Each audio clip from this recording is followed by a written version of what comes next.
মনৰ ৰিপ্ৰগ্ৰামিং এনেকৈ কৰক, দুখবোৰ দূৰ হ'ব, বিচৰা সকলো পাব, কথা দিছোঁ আজি। কিন্তু কিছুমান কথা আপুনি মই সলাই পেলাব নোৱাৰোঁ। জীৱনত ঘটি যোৱা কিছুমান ঘটনা, মুখৰ পৰা ওলাই যোৱা কিছুমান শব্দ আপুনি মই সলাব নোৱাৰোঁ। কিন্তু এই পৃথিৱীত আমাৰ দুখবোৰ, আমি যে চিৎকাৰ কৰি উঠোঁ, হে ভগৱান মোৰ লগতেই কিয় এনেকুৱা কৰিলা, মই সদায় কিয় দুখত আছোঁ বুলি আপুনি যে সদায় ভাবি থাকে। আমি এনেকৈয়ে দুখবোৰ আমন্ত্ৰণ জনাওঁ। কিয় জানে? আপুনি চেতন অৱচেতন মনে আপোনাৰ ধৰি লৈছে যে আপুনি এই পৃথিৱীত দুখ পাবলৈকে জন্ম লৈছে। এতিয়া আপুনি ভাবিব পাৰে, মই মনত যেনিবা অলপমান ভাবিলোৱে মই দুখত আছোঁ বুলি, দুখত আছোঁ নাভাবিম নেকি? তথাপি দুখেই দুখ যে কোনোবাই কোৱা মনত পৰে। আমি যেতিয়া কোনোবা মানুহৰ প্ৰিয় ৰং ক'লা বুলি গম পাওঁ, তেতিয়া তেওঁক বগা চাৰ্ট এটা উপহাৰ দিবলৈ ভাল নালাগে। তেওঁক আমি ক'লা ৰং বা অন্য ৰং, ক'লা ৰঙৰে চাৰ্ট এটা উপহাৰ দিওঁ। এই ধৰক বিশ্ব ব্ৰহ্মাণ্ডৰ নিয়মো ঠিক তেনেকুৱাই। যেতিয়া মনত অহৰহ আমি গুণগুণাই থাকিম, আমি দুখত আছোঁ, আমি কষ্টত আছোঁ, তেতিয়া দুখেই পাব। তেতিয়া এই বিশ্ব ব্ৰহ্মাণ্ডই দুখ কষ্টকে পঠিয়াই থাকিব আমালৈ। আজি ইমান দিনে আপোনাক ভগৱানে দুখৰ পৰীক্ষা লৈ আছে বুলি ভগৱানকে আপুনি গালি দি আছে। এই দুখ কষ্ট আপুনি নিজে আৰ্জন কৰিছে। এই বিশ্ব ব্ৰহ্মাণ্ডৰো কিছুমান আধ্যাত্মিক নিয়ম আছে। ব্ৰহ্মাণ্ডই আপোনাৰ ভাষা নুবুজে, বুজে আপোনাৰ শৰীৰৰ কম্পনাংক, ফ্ৰিকুৱেঞ্চি। যেতিয়া আপোনাৰ শৰীৰে দুখৰ সংকেত বা ফ্ৰিকুৱেঞ্চি অহৰহ দেখুৱাই থাকিব, প্ৰেৰণ কৰি থাকিব, তেতিয়া জগতৰ সমস্ত দুখেই আপোনাক আকৃষ্ট কৰি থাকিব। দুখৰ কথা ভাবি যেতিয়া থাকিব আপুনি, তেতিয়া দুখ আকৃষ্ট কৰা এটা মেগনেট বা চুম্বক হৈ পৰিব। গতিকে এতিয়াৰ পৰাই সাজু হওক। আপুনি আমাক লগ পাইছে যেতিয়া, আপোনাৰ সমস্ত জাগতিক দুখ দূৰ কৰাৰ বাবে আপোনাৰ মনটো আজি ৰিপ্ৰগ্ৰামিং কেনেকৈ কৰে সেই কথা ক'ম। ৰিপ্ৰগ্ৰামিঙৰ পূৰ্বে জানি লওক আপোনাৰ মনটোৰ কথা। আমাৰ মানুহৰ মন দুটা ভাগত বিভক্ত, চেতন বা সচেতন মন, আপোনাৰ মগজুৰ যুক্তিযুক্ত চিন্তাধাৰাৰ অংশ, ই দৈনিক সিদ্ধান্ত লয়। অৱচেতন মন, আপোনাৰ মনৰ গভীৰ অংশ, যিয়ে বিশ্বাস, অভ্যাস, আৱেগ আৰু স্বয়ংক্ৰিয় সঁহাৰি নিয়ন্ত্ৰণ কৰে।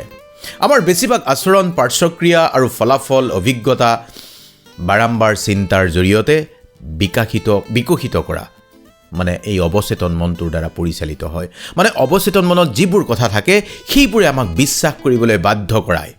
যদি আপোনাৰ অৱচেতন বিশ্বাসবোৰ নেতিবাচক হয়, তেন্তে ই সফলতা আৰু সুখ অহাত বাধা দিব।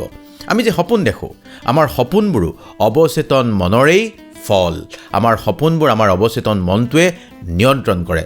মানে ছাবকনচিয়াছ মাইণ্ডৰ কথা কৈছোঁ। আমি যেতিয়া শুই থাকোঁ, আমাৰ সচেতন মনটো নিষ্ক্ৰিয় হৈ থাকে, শুই থাকে, আৰু অৱচেতন মনটোৱে চিন্তা, আৱেগ, অভিজ্ঞতাবোৰ প্ৰক্ৰিয়াকৰণ কৰে। সপোনবোৰে আমাৰ অৱচেতন মনটোৰ গভীৰত জমা হৈ থকা কথাবোৰকেই দেখুৱাই দিয়ে, য'ত ভয়, ইচ্ছা, আমাৰ আনডিচাইডেড কিছুমান কথা অন্তৰ্ভুক্ত হৈ থাকে। যদি আপুনি মানসিক চাপত বা উদ্বিগ্নতা আপোনাৰ আছে, তেন্তে আপোনাৰ সপোনত ভয়, বিফলতা, পলাই যোৱা এনেকুৱা ধৰণৰ বিষয়বস্তু আহিব। যদি আপুনি সুখী আৰু পজিটিভ, তেন্তে আপুনি সপোনত দেখিব কিছুমান ভাল কথা, ৰোমাঞ্চকৰ কথা। যেতিয়া আপুনি আৱেগ দমাই থ'ব, যেতিয়া আপোনাৰ কিবা সিদ্ধান্ত এটা হোৱা নাই, তেতিয়াও আপুনি প্ৰতীকী ৰূপত এই কথা সপোনত দেখিব। সপোনৰ কথা পিছলৈ কম বহলাই। এতিয়া অৱচেতন মনটো আপুনি প্ৰথমে কেনেকৈ ঠিক কৰিব, মনটো ৰিপ্ৰগ্ৰাম কৰি পজিটিভ চিন্তাৰে কেনেকৈ আপোনাৰ অৱচেতন মনটো ভৰাই পেলাব, বুজি পাইছে নিশ্চয়। এতিয়া প্ৰশ্নটো হ'ল, কেনেকৈ কৰিব আপোনাৰ মনটো পজিটিভ, কেনেকৈ কৰিব অৱচেতন মনটো? ধনাত্মক কথা, নিজকে কোৱা কথা। যেতিয়া আপুনি শক্তিশালীভাৱে নিজক ক'ব ধনাত্মক কথা, তেতিয়া তাৰ যুক্ত হ'ব। এতিয়া দৈনিক যেতিয়া আপুনি অভ্যাস কৰিব ধনাত্মক কথাৰ, তেতিয়া আপোনাৰ বিশ্বাস অৱচেতন মনত সলনি হৈ যাব। উদাহৰণ দিছোঁ, মোৰ ভাল নহয়, মই ভালেই আছোঁ। এই বুলি কোৱাৰ পৰিৱৰ্তে আপুনি স্পষ্টকৈ ক'ব লাগিব, মোৰ ভাল, মই ভালে আছোঁ। কোনোবাই খবৰ সুধিলে কেতিয়াও নিজৰ নিগেটিভ খবৰ আপুনি ক'ব নোৱাৰিব। যিমান কষ্টত থাকিলেও, দুখত থাকিলেও ক'ব লাগিব, ভালে আছোঁ, ঈশ্বৰৰ কৃপাত মোৰ ভাল চলি আছে। পাৰিব। দ্বিতীয়টো পদ্ধতি, ভিজুৱেলাইজেশ্যনৰ মেণ্টেল এক্সাৰচাইজ। আপোনাৰ বা আমাৰ মগজুটোৱে বাস্তৱ আৰু কল্পনা, এই দুয়োটা অভিজ্ঞতাৰ মাজত বিশেষ পাৰ্থক্য ধৰিব নোৱাৰে। যেতিয়া নিজৰ লক্ষ্যত উপনীত হোৱা বুলি, সফল হোৱা বুলি কল্পনা কৰি আপুনি এটা মানসিক পথ সৃষ্টি কৰিব, তেতিয়া সেই সফলতাৰ দিশে সঁচাকৈয়ে আপুনি ধাৱমান হ'ব। উদাহৰণ, চকু দুটা মুদি দিয়ক, নিজকে যিটো সপোনৰ জীৱন আছে সেই জীৱনটো কল্পনা কৰক, আপুনি পাই গ'ল। আপুনি ভাবি থকা কথাবোৰ, আৱেগবোৰ ইতিমধ্যেই আপোনাৰ জীৱনলৈ আহি গ'ল। চকু দুটা মুদি কল্পনা কৰক, ভিজুৱেলাইজেশ্যন। ধ্যানে আমাৰ নেতিবাচক চিন্তাবোৰ পৰিষ্কাৰ কৰাত সহায় কৰে আৰু মনটোৰ ওপৰত নিয়ন্ত্ৰণ আনিবলৈ লয় শক্তিশালীভাৱে আৰু ফ'কাছ কৰে। আত্মসচেতনতা আনে, আত্মবিশ্বাস আনে, লক্ষ্য নিৰ্ধাৰণৰ বাবে যি গাইডেড মেডিটেশ্যন সেয়া কৰিব লাগিব। ছাবলিমিনেল অডিঅ' বা সন্মোহন দুটা বস্তু প্ৰত্যক্ষভাৱে কাম কৰে। এই বস্তু দুটা কেনেকুৱা?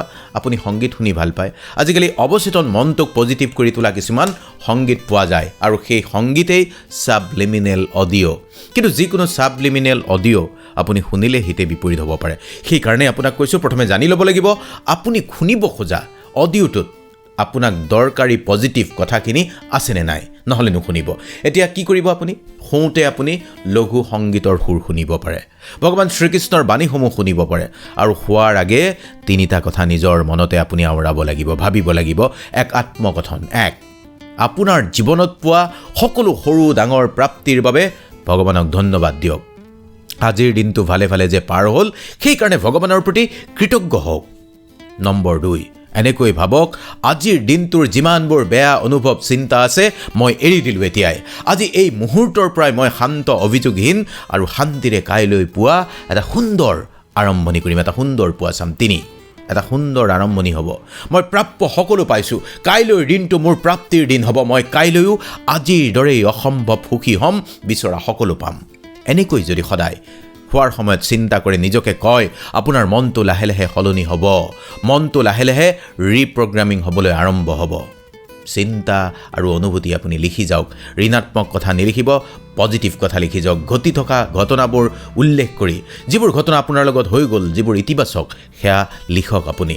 আপোনাৰ চৌপাশে আপোনাৰ অৱচেতন মনটোক এনেকৈ প্ৰভাৱিত কৰক যে ইতিবাচক কথাৰ আশে পাশে থাকক, ইতিবাচক মানুহ, ইতিবাচক কথা বতৰা, সংগীত, সকলো পজিটিভ। আপোনাৰ মনটো, আমাৰ মনটো কম্পিউটাৰ, মোবাইল ফোনৰ নিচিনা। আমি পুৰণি এপ ছফ্টৱেৰ আনইনষ্টল কৰাৰ দৰে বেয়া চিন্তাবোৰ মুচি পেলাব পাৰোঁ আৰু নতুন এপ ইনষ্টল কৰাৰ দৰে শক্তিশালী আৰু পজিটিভ বিশ্বাস বা চিন্তা মগজুত স্থাপন কৰিব পাৰোঁ অৱচেতন মনতো। ধাৰাবাহিক যেতিয়া অভ্যাস কৰিব, আপুনি সফলতা, সুখ আৰু প্ৰাচুৰ্যৰ বাবে নিজকে পুনৰ প্ৰগ্ৰামিং কৰিব পাৰে। মানে ভগৱান শ্ৰীকৃষ্ণই যি কথা কৈছে, মনটো যে অতিকে দুৰ্দমনীয়, চঞ্চল আৰু নিয়ন্ত্ৰণ কৰাটো যে খুবেই কঠিন, তাত কোনো সন্দেহ নাই। কিন্তু ভগৱানে কৈছে পুনঃ অভ্যাসৰ দ্বাৰা চঞ্চল মনটোকো শান্তিত কৰিব পাৰি। অভ্যাস কৰিব লাগিব। আপোনাৰ চিন্তা সলনি কৰক আৰু আপুনি আপোনাৰ জীৱন সলনি কৰিব পাৰিব। মাইণ্ড ৰিপ্ৰগ্ৰামিং সেই ধৰণেই আপুনি আৰম্ভ কৰিব লাগিব। এতিয়া প্ৰশ্নটো হ'ল, কিমান দিনত আপুনি আপোনাৰ মনটো ৰিপ্ৰগ্ৰামিং কৰিব পাৰিব? 21 দিন আপোনাৰ হ'ব পাৰে, কাৰোবাৰ বাবে 90 দিন হ'ব পাৰে, কাৰোবাৰ বাবে 2 মাহ হ'ব পাৰে। কিন্তু আপুনি আপোনাৰ মনটোত অনবৰত ধনাত্মক চিন্তা আনিব লাগিব, ইতিবাচক চিন্তা। যি হ'বলগীয়া আছিল হৈ গ'ল। ভগৱানে যে কয়, ভগৱান শ্ৰীকৃষ্ণই গীতাসাৰত যিদৰে কৈছে, যি হ'বলগীয়া আছিল সেয়া হৈ গ'ল, তাৰ কাৰণে চিন্তা কৰি লাভ নাই, যি হ'ব ভালেই হ'ব। গতিকে মনটোক এনেভাৱে আপুনি পজিটিভ চিন্তাৰে ভৰাই পেলাওক যে আপোনাৰ ভাল হ'বই আৰু ভালে থাকিব। মাইণ্ড ৰিপ্ৰগ্ৰামিং এনেকৈয়ে হ'ব।